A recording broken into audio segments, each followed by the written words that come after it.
Murder के case में एक लड़के को फांसी की सजा बोली गई थी और उसे जब कोर्ट में पेश किया गया था तब जज साहब ने उससे कहा था कि तुम अपनी सफाई में कुछ पेश करना चाहते हो, कुछ कहना चाहते हो, तुम्हारे पास कोई सबूत हो, तुम अपने सबूत पेश करो।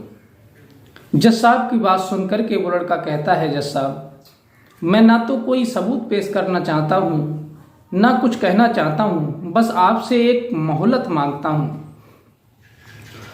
मात्र आप हमें 3 घंटे की मोहलत दे दीजिए, क्योंकि 3 घंटे की मोहलत मैं इसलिए मांग रहा हूँ क्योंकि हमारी जो पत्नी है वो बराबर वाले कोर्ट में जज है और मैं उनसे मिलना चाहता हूँ, उनसे कुछ बात करना चाहता हूँ, बस इतनी मोहलत आपसे चाहिए।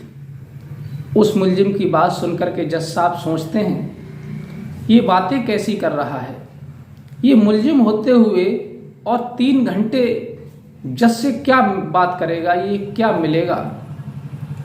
फिर जज साहब के दिमाग में बात आती है कि हो सकता है कि इसकी पत्नी है, तलाकशुदा है, कोई अपनी पर्सनल बात करना चाहता हो क्योंकि इसे फिर फांसी हो जाएगी, कोई अपनी गुप्त बातें कुछ बताना चाहता हो। ये सोच करके जज साहब ने उसे 3 घंटे की मोहलत दे दी।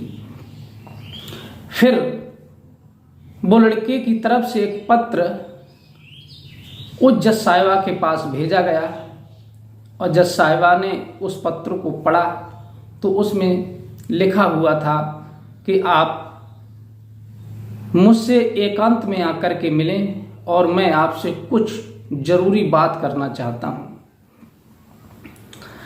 नमस्कार, मैं हूं रितेश कुमार। ये कहानी पश्चिम बंगाल की है, जहां एक राजू नाम का लड़का अपने परिवार के साथ रहता था।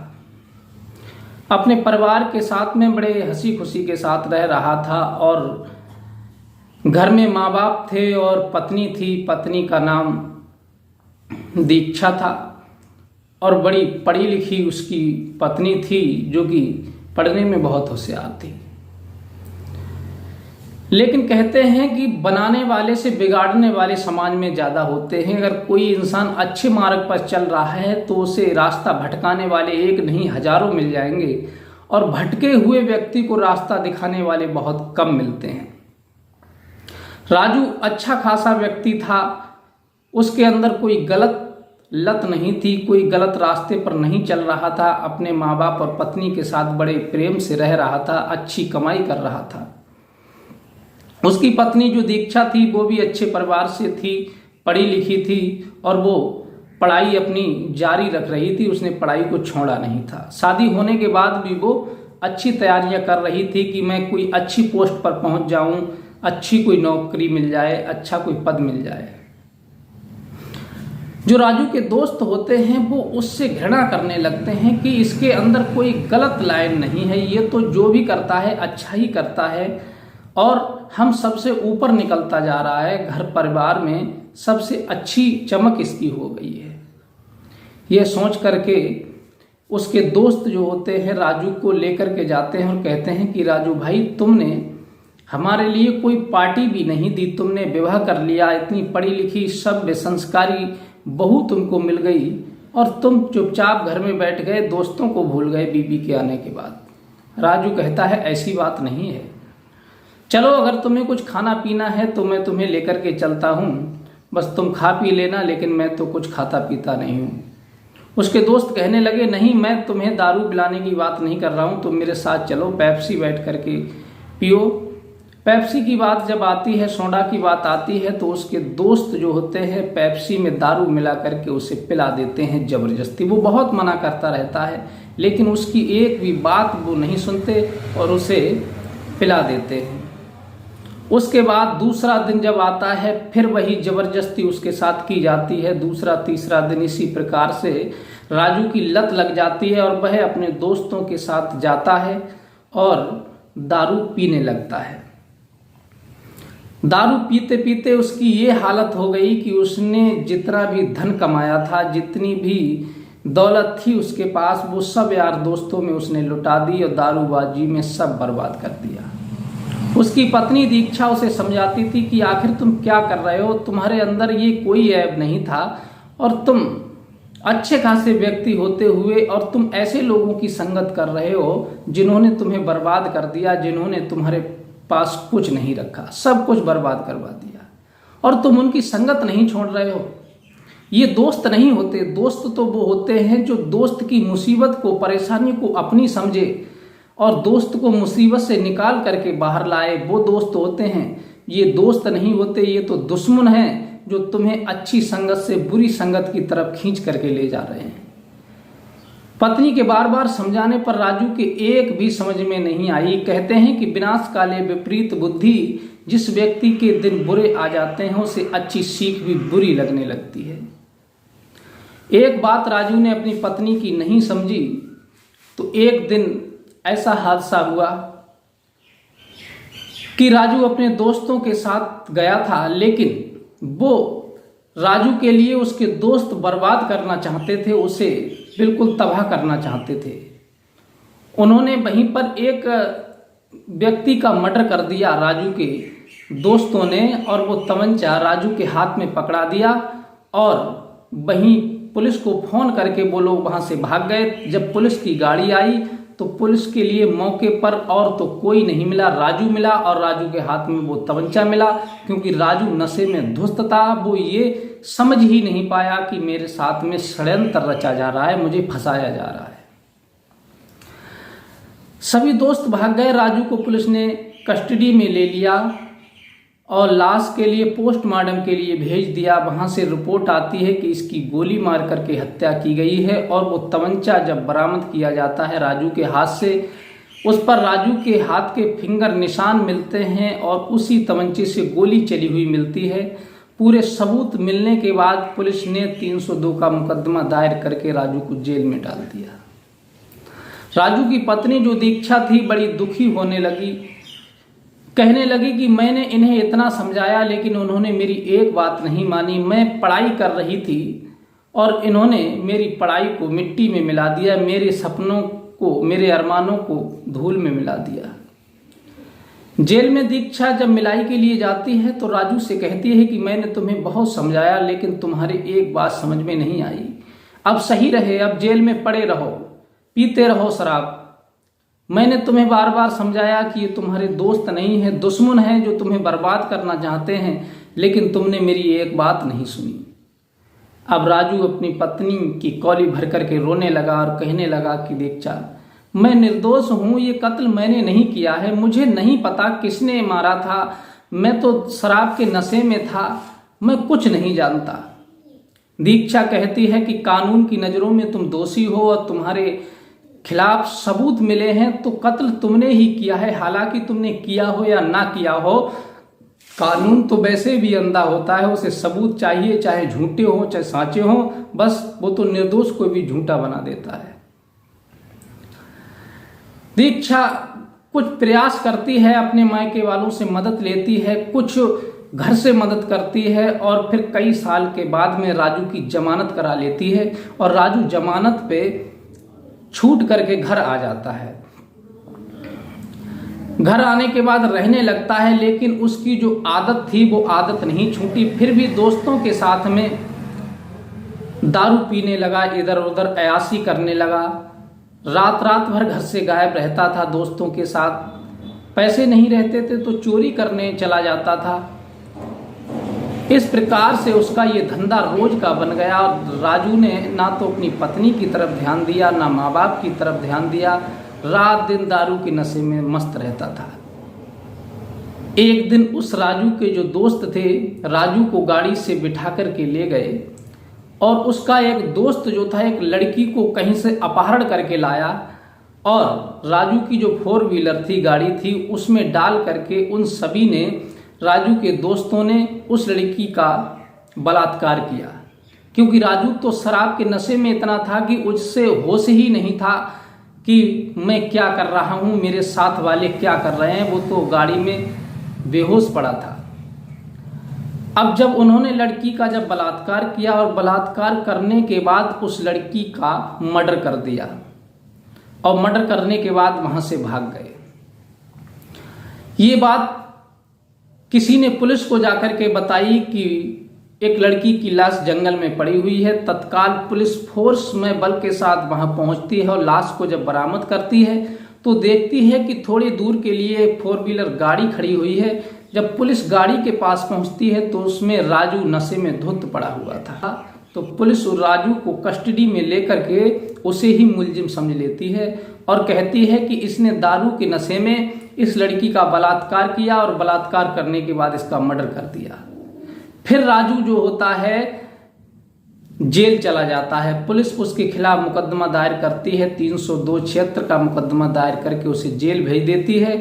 और राजू की जो पत्नी है वो बहुत दुखी होती है, रोने लगती है कि ये व्यक्ति ऐसा है, इसे मैंने बार बार समझाया लेकिन इसकी समझ में एक बात नहीं आई। मैंने कहा कि ऐसे दोस्तों की संगत छोड़ दो, लेकिन ये नहीं छोड़ रहे हैं। अब तो इन्हें फांसी ही होनी है, क्योंकि पहले मैंने अपने मायके वालों से मदद ली, घर से मदद ली, बहुत प्रयास किया, तब कहीं जाकर के इन्हें जमानत पर छुड़ाया था, लेकिन दोबारा से फिर ये मर्डर केस में जेल चले गए। अब राजू की पत्नी बेसहारा हो जाती है, बिल्कुल टूट जाती है अंदर से, और बेचारी वहां से राजू को छोड़ करके अपने मायके चली जाती है, क्योंकि राजू तो जेल में चला गया था। और अपने पिताजी से कहती है कि पापा मुझे पढ़ाई करनी है, मुझे भविष्य में कुछ बनना है, क्योंकि तुमने मेरा विवाह ऐसे व्यक्ति के साथ में कर दिया जिसने हमारा जीवन नरक बना दिया, हमारी जिंदगी नरक बना दी। उसके पिता समझदार होते हैं, अपनी लड़की दीक्षा की मदद करते हैं, पढ़ाई में सहयोग करते हैं, और पढ़ते पढ़ते दीक्षा एक दिन इतनी पड़ जाती है कि उसका सिलेक्शन जो होता है जज के पद पर हो जाता है, वो जज बन जाती है। और इधर कई साल मुकदमा चलने के बाद में राजू को कोर्ट में पेश किया जाता है, और पेश करने के बाद में वहां पर जज साहब बैठे होते हैं और वकील आपस में बहस कर रहे होते हैं। तो जज साहब राजू से कहते हैं कि भाई तुम्हें अपनी सफाई में कुछ कहना हो, कुछ पेश करना हो सबूत, तो आप पेश कीजिए, क्योंकि आपके कार्यकांड कुछ ऐसे हैं, आपके कर्म कुछ ऐसे हैं जो आपको आज बिना फांसी हुए आप बच नहीं सकते। क्योंकि पहले का एक मुकदमा 302 का है, दूसरा मुकदमा 302-76 का है, इसलिए आपको फांसी जरूर होगी। अगर आप अपने पक्ष में कोई सबूत रखना चाहते हैं, कोई ठोस गवाह आपके पास हो, तो आप पेश कीजिए, आपके बारे में भी सोचा जाएगा आप निर्दोष हैं या दोषी हैं, अन्यथा आपको फांसी हो जाएगी। जज साहब की बात सुनकर के राजू हाथ जोड़ता है, कहता है जज साहब मैं आपसे केवल एक विनती करना चाहता हूं कि आप मुझे 3 घंटे की मोहलत दे दीजिए, क्योंकि राजू को पहले पता चल गया था जेल में ही कि हमारी जो पत्नी है जो हमें छोड़ करके चली आई थी वो इसी अदालत में जज बनी हुई है, जज की कुर्सी पर नियुक्त है। मैं 3 घंटे की मोहलत चाहता हूं, और 3 घंटे की मोहलत इसलिए चाहता हूं कि पड़ोस वाले कोर्ट में, पास वाले कोर्ट में मेरी पत्नी है जिससे मैं दूर हो गया था, वो पत्नी से मैं मिलना चाहता हूं, बस इतनी मोहलत दे दीजिए। राजू की बात सुनकर के जज साहब अचंभे में पड़ जाते हैं कि एक मौजूदा जज और एक मुलजिम से आखिर मिलेगी या नहीं मिलेगी। फिर ये बात सोच करके जज साहब ने विचार किया, हो सकता है इसकी पत्नी है, कुछ अपने दिल की बात कहना चाहता हो, कुछ बताना चाहता हो, कुछ अंदर की गुप्त बात हो, वो कुछ कहना चाहता हो। यह कह करके जज साहब ने उसे 3 घंटे की मोहलत दे दी, और तत्काल एक पत्र खबर भेजी गई जज साहब के लिए। उस राजू की पत्नी जो थी, जज लेडीज जज थी, उनके पास खबर गई कि राजू ने आपको जेल में बुलाया है और एकांत में आप जाकर के उससे मिल सकती हैं। जब राजू की बात सुनी उन्होंने, तो सादा कपड़े पहन करके सिविल कपड़ों में वो राजू से मिलने जेल में पहुंची। तो राजू उन्हें देख करके रोने लगा और कहने लगा कि मैं आपसे क्षमा चाहता हूं, वैसे तो मैंने आपकी कोई बात नहीं मानी थी, लेकिन आज मेरा आखिरी दिन है, शायद मुझे कल फांसी हो जाएगी, इसलिए मैं आपसे मिलना चाहता था और इसीलिए मैंने आपको मिलने के लिए जज साहब से प्रार्थना की और आपको यहाँ बुलवाया है। मैंने आपकी बात ना मान करके बहुत बुरा किया। दीक्षा कहने लगी कि आखिर तुमने जिस मकसद से हमको बुलाया है वो बात आप रखिए, क्योंकि हमने आपको समझाया तो बहुत था, बार बार समझाया, लेकिन तुमने हमारी एक बात नहीं सुनी। दारू की लत आपको ऐसी लग चुकी थी, अच्छे खासे व्यक्ति थे तुम, शरीफ थे, कभी बीड़ी गुटखा तक नहीं खाते पीते थे, और तुम्हें जब लत लगी ऐसे लोगों की संगत तुमने पकड़ ली कि तुम्हारा जीवन उन लोगों ने नरक बना दिया और तुमने हमारी एक बात नहीं मानी, उन्हीं की बात मानते चले गए और आज तुम कहां से कहां आ गए। रात दिन हमको परेशान किया करते थे, लेकिन अब भुगतो सजा। अब तुम्हारे ऊपर डबल मर्डर का चार्ज है, ऊपर से उस लड़की के बलात्कार का चार्ज है। अब तुम्हें बिना फांसी से कोई बचा नहीं सकता। राजू हाथ जोड़ करके रोने लगा और कहने लगा, मैं मानता हूं कि हाँ, मैंने आपकी बात नहीं मानी थी, लेकिन आज मेरा आखिरी दिन है, हो सकता है कल मुझे फांसी हो जाए, लेकिन मैं आपसे बस इतना कहना चाहता हूं कि मैं निर्दोष हूं। मैंने ना तो पहला मर्डर मैंने किया था, ना ये मर्डर मैंने किया था। हाँ, मैं दारू के नशे में धुस्त था और अपने दोस्तों के साथ था, वो सब मुझसे बदला ले रहे थे, सब मेरे लिए बर्बाद करना चाह रहे थे। पहले जो मर्डर हुआ था उस मर्डर के बारे में भी मुझे कुछ पता नहीं है। अगर आप कुछ जानकारी निकाल सकती हैं तो आप सबके फ़ोन नंबर टेस्ट करके, उनकी कॉल डिटेल निकाल करके, पूरी इंक्वायरी जांच बिठा करके, सीबीआई जांच बिठा करके आप पूरी जानकारी निकाल सकती हैं, पता निकाल सकती हैं कि आखिर मर्डर किसने किया है, बलात्कार किसने किया है। राजू की बात सुन करके उसकी जो पत्नी दीक्षा होती है, जो जज होती है, उन्होंने राजू की सारी बातें रिकॉर्ड की और राजू को विश्वास दिलाया कि अगर तुम निर्दोष हो, हालांकि तुमने हमें कोई अपनी नज़रों में नहीं समझा, हमेशा दुखी रखा, परेशान किया, लेकिन अगर तुम निर्दोष हो तो मैं तुमसे वादा करती हूँ कि तुम्हें फांसी नहीं होने दूंगी। पहले मैं तुम्हारी इंक्वायरी बिठाती हूँ। उन्होंने जाकर के तत्काल जो राजू का केस जिस कोर्ट में चल रहा था उस जज के लिए वो रिकॉर्डिंग सुनवाई और सारी इंक्वायरी यानी जांच के लिए आदेश दिए कि सीबीआई जांच कराई जाए और हकीकत में पता लगाया जाए कि उस लड़की का मर्डर किसने किया था, कॉल डिटेलें निकाली जाएं। जज के आदेश पर तत्काल कॉल रिकॉर्डों को निकाला गया और किसने किसके लिए फ़ोन किया था, ये सारी जांच में पक्का सबूत आया कि जो कत्ल दो हुए हैं और लड़की का जो मर्डर हुआ था वो राजू ने नहीं किया था। उससे पहले उस तमंचे पर उनके दोस्तों के फिंगर निशान पाए गए और लड़की के तन पर जो भी फिंगर निशान पाए गए और जो बलात्कार हुआ था रिपोर्ट में आया वो सब उसके दोस्तों के पाए गए। तब उस राजू के लिए जब तारीख पर पेश किया गया तब उस राजू के लिए बाइज्जत बरी किया गया और जो उसके साथी थे उसमें 4 साथी मुलजिम पाए गए, उनको पकड़ करके तत्काल जेल में डाल दिया गया और जो राजू पे धाराएं थीं वही धाराएं उठा करके उसके चारों दोस्तों पर लगाई गईं और लगाने के बाद उन्हें जेल में डाल दिया गया और राजू जेल से छूट करके बरी होकर के अपने घर आ गया।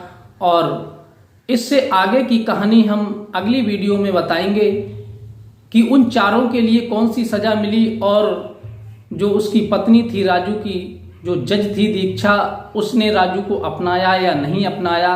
ये भाग 2 में आप हमारी इस कहानी को पूरा समझ सकेंगे।